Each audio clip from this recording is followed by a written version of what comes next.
Hey guys, today I'm going to be unboxing the HG Force Impulse Gundam Revive version.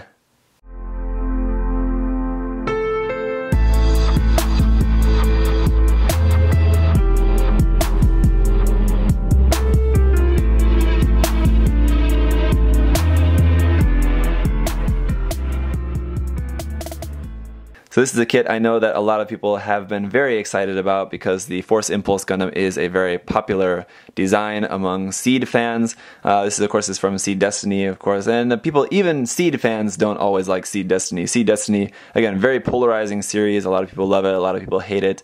I'm in the group of just kind of not really caring. I saw it once and it was okay. I didn't love it, I didn't hate it. It has some cool designs, it has some designs that I don't care about. The Force Impulse, though, I think is pretty cool for me. It's a little bit too similar to the Ailstrike. I like other versions of the Impulse. The Blast or the Sword Impulse I think are more interesting for me personally. I know we are getting the P Bandai version for the Blast Impulse. I'm not going to be picking up that kit, although I do prefer that design to this one. I still don't like that one quite enough to want to buy that, but it is cool that we're getting that for, I know there's a lot of fans of the Blast Impulse out there, so far I've yet to see any plans for a P Bandai release of the Sword Impulse, but maybe I just haven't seen that yet, or maybe it hasn't been announced yet, but I would imagine that Bandai will probably be making that one as well. We'll just have to see. Anyway, I just have to say a big thank you to Mind Phoenix Hobby Store for sending me this kit to share with you guys. So if you're living in Australia, please do check out their site. Their link is always down below in the information section of the video, so please check that out. And as usual, when it's a kit like this where I'm not familiar with all the facts about the Force Impulse Gundam, and I know a lot of people are because it does have a lot of fans out there, I just want to preface this unboxing and subsequent review by saying that I'm not an expert on this design, but you know, I am relatively familiar with it, so just want to say that right off the bat. Anyway, so let's go ahead and take a closer look around the box here. Nice image here on the front. Cool thing about this is that it shows the Impulse Gundam. They're separated into the different flyers. You can separate it, the legs and the top and the core lander and the backpack, kind of. So I believe it is coming with a separate part there for the core lander, core fighter. Anyway, in the HG line, this is 198. It's kind of interesting that it's the HGUC line, but the HGUC line does also sometimes include other centuries. So like this is not actually HGUC, it's HGCE, but it's still in that HG line just because it's part of the All Gundam project. So it can be a little bit confusing, I think, but we've got 198 here. And yeah, so that's really all I had to say about that. Going here onto the side, just a nice look there at what the kit is going to look like. I believe that's just what it's going to look like after being painted front and back. Here for the action, you can see there it is separated into the different forms, so it's cool that they included a gimmick that you're able to do all that. Articulation there looking really nice. The shield has the gimmick of opening and closing. I think that's essential. If Bandai didn't include that, that would have been a huge misstep. Backpack, it just attaches there onto the back. I like the design of the backpack. It's pretty cool. Rifle, I'm really not a fan of, though. The rifle looks pretty hideous in my personal opinion, but that is just my personal opinion. So we've just got a bunch of information there, and then a CG render image here, a composite image of the kits fighting. There it is, fighting with the Freedom Gundam, which would undoubtedly be the HG Revive Freedom kit there. And then 1,800 yen, which I believe, if I remember correctly, that was the same list price for the Revive Freedom. So it kind of makes sense. This is equally very packed box. There's quite a lot of stuff in this box. So we've got some red parts, a photo sticker sheet with a lot of red on it. We'll take a closer look at that in a moment. Some gray, and then some white, which is just barely off-white. It's a very, very light gray color. Clear blue, light blue, more gray, more off-white. Quite a lot of runners here. Yellow, polycaps, blue parts, and we're still not done. Beam Saber effect parts, and a few very dark gray, almost black parts. So in terms of runner count, I mean, a lot of those runners were small, but in terms of runner count, it has quite a lot in here. So let's see, here's our typical sort of HG style manual for HGUC, or again in this case not UC, but from the HG line. Just all of our stuff here is the Vajra Beam Saber. No, that's not it. The beam rifle is what I wanted to look at, just a MA Bar 72 beam rifle. Okay, I thought maybe it would have a special name, but apparently not. just beam rifle, and I'm just not really a big fan of that. I think with some very slight, simple modifications, though, it could look a lot better.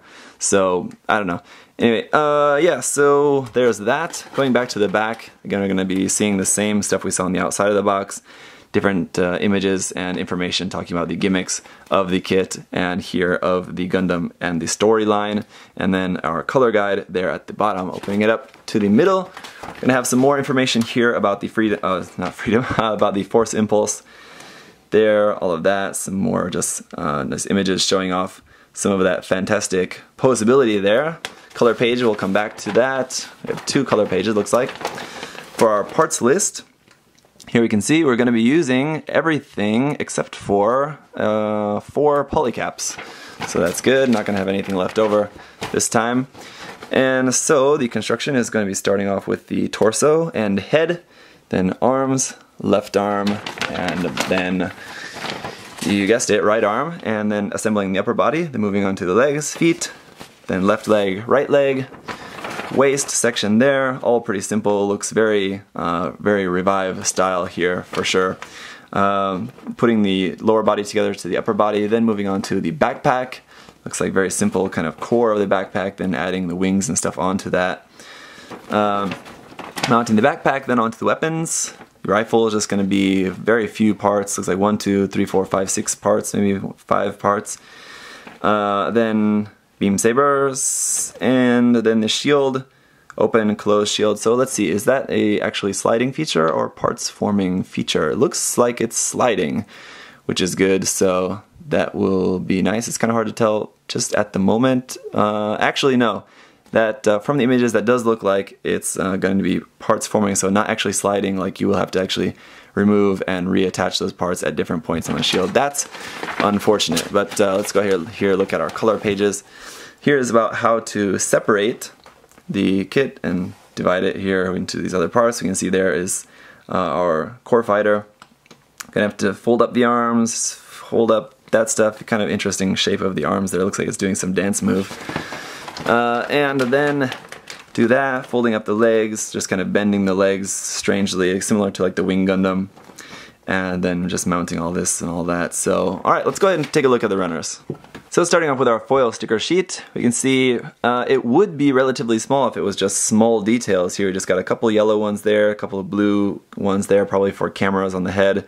One little white sticker, and then stickers there for the eyes. Like usual with the Revive kits, we have just the plain mirror stickers that can go behind the eyes, and then just actual regular eye stickers there. But then we have all these big red stickers that are going to be going probably mostly on the backpack, I would imagine, there for those. So kind of unfortunate that this was almost a really small runner, but I think if we would have got just one more small runner of just a couple of red parts, we could have eliminated or even just added those red parts. So we do have a runner of red parts, so just added a couple more red parts. A little bit more part separation on the backpack would have eliminated a big mess of these stickers.